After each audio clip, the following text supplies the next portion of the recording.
me, how would your testimony here impact that process regarding the representations made by the accused? Thanks. The representations are still under consideration. The reason for what I said is on Friday, the Friday that passed, the accused, Brigadier Mokwele, did submit in writing for the attention of the National Director, as well as Advocate Bell, who now oversees these matters, an additional document wherein her legal team alludes to the evidence of Mr. Padiachi, especially in relation to aspects elicited during the examination at the Commission on the Section 27, and makes it clear that these cannot be ignored for purposes of completing the representations.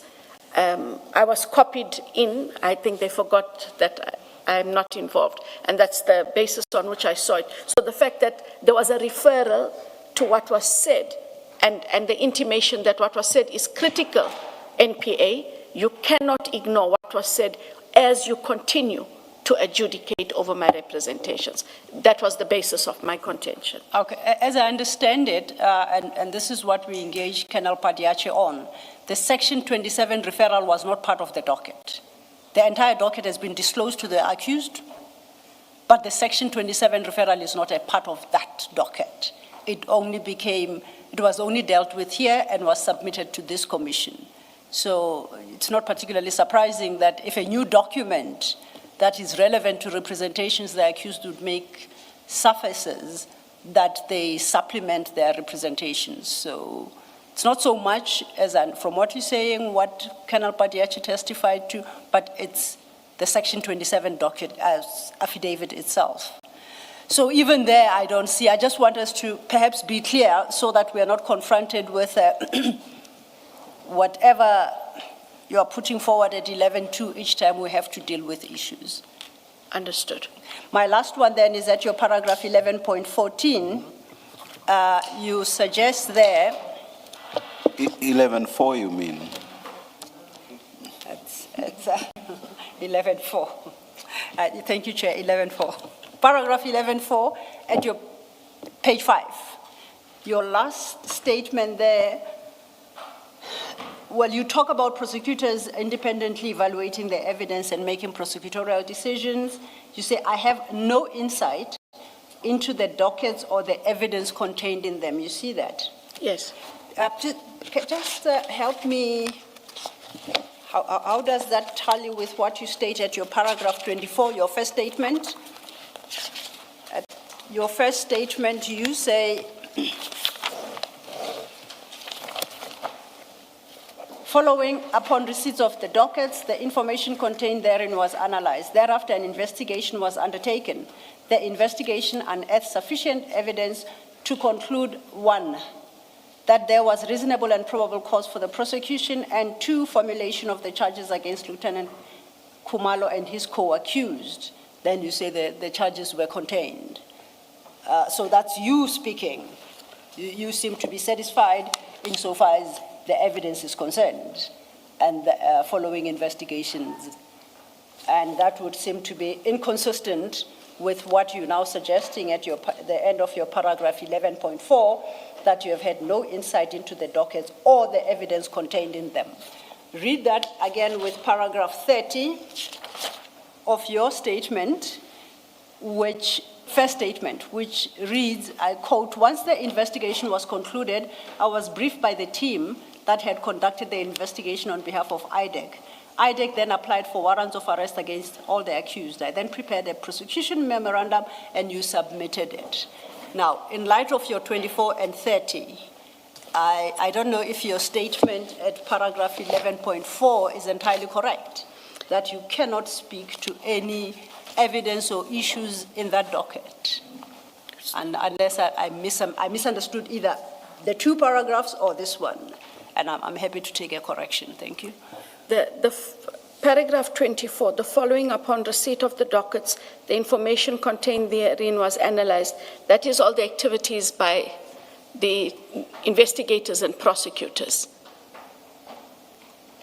it's not me who does I- following upon receipt of the dockets and the information contained therein. Thereafter, an investigation was undertaken. It is me Yes. giving you the feedback of what happened in that process. Yes. And then you continue to say the investigation unearthed sufficient evidence to establish the two factors.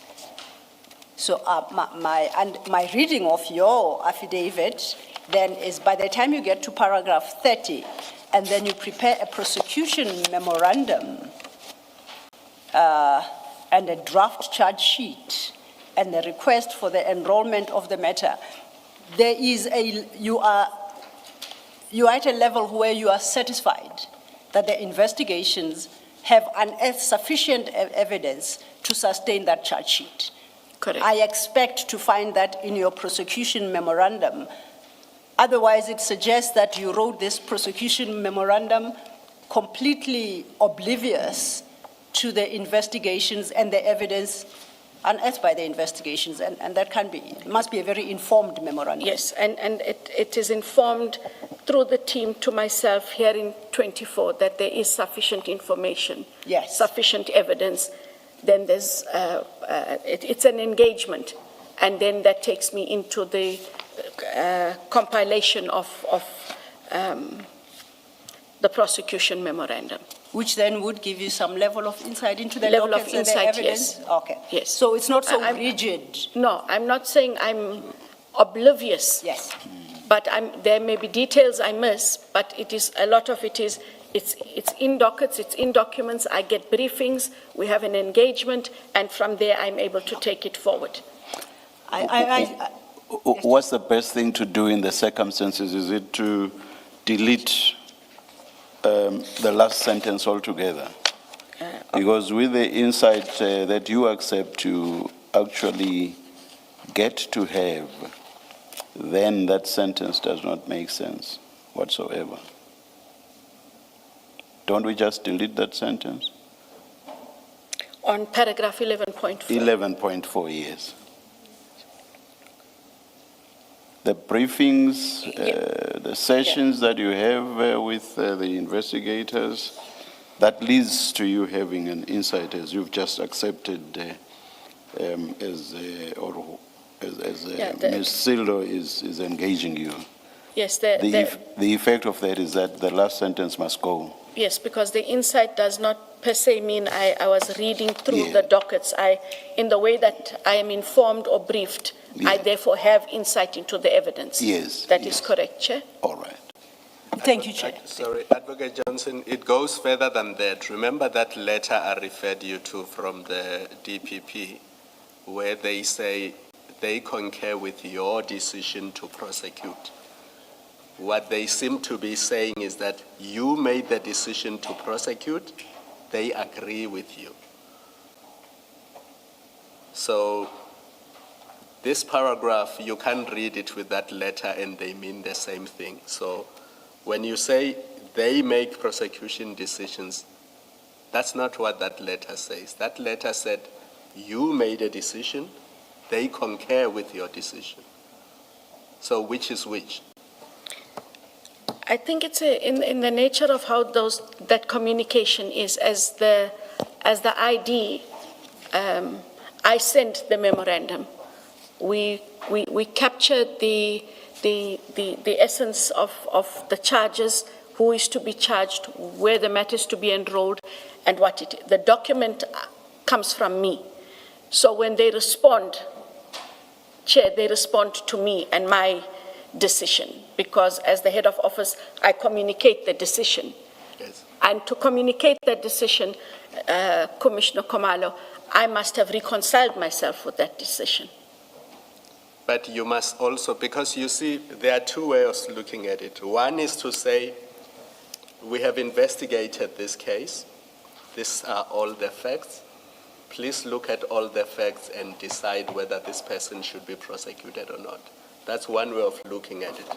The other way of looking at it is that you say, we have conducted an investigation, we've prepared a charge sheet, I'm satisfied that there's a prima facie case, I have made a decision to prosecute. and all they have to do is to say, I agree or I don't agree.